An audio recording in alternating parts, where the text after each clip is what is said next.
আসসালামু আলাইকুম। তো গত শুক্রবারের মতো আজকেও গোসল করে রেডি হয়ে বের হয়ে গেলাম নামাজের উদ্দেশ্যে। তো এখানে আমার রুমমেট ছিল, তার সাথে একটু ভিডিও করে নিলাম এবং পিছনে আরও দুজন বাঙালি আসতেছে। তো আমরা সবাই এক জায়গায় থাকি। পিছনের বাঙালি ভাই পিৎজার দোকানে কাজ করে, আর আমার সাথে যে ছিল সে কাজ করে আলদাবায়। তো দেখতে দেখতে আমরা চলে আসলাম। এখানে সৌদি আরবে কাঁচা বাজার বসে, ঠিক আছে। জুমার দিনে কাঁচা বাজার বসে, এখানে অনেকগুলো ফল ফলাদি আছে।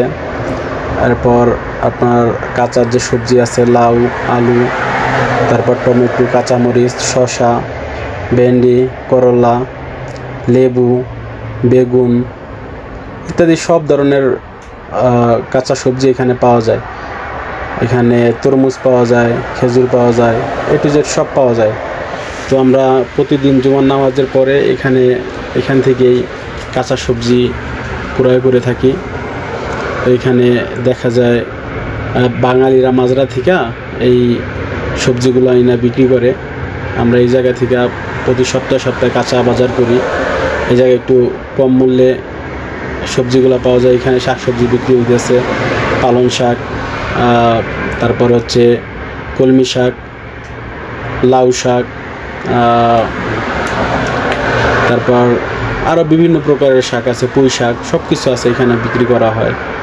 তো এখানে আমার এক দেশি 2 মুঠা কলমি শাক নিল আপনার 2 রিয়াল দিয়ে, 1 মুঠা 1 রিয়াল করে।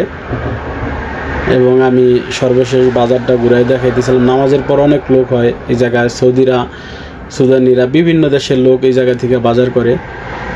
তো রোদের আলোয় সবজিগুলো ঝলমল করতেছিল, দেখতে খুবই ভালো লাগতেছিল। তো আজকের ভিডিও এই পর্যন্তই। আমি একটা লাউ কিনছি, বেশি কিছু কিনি নাই। মুরগি দিয়ে আজকে লাউ রান্না করব।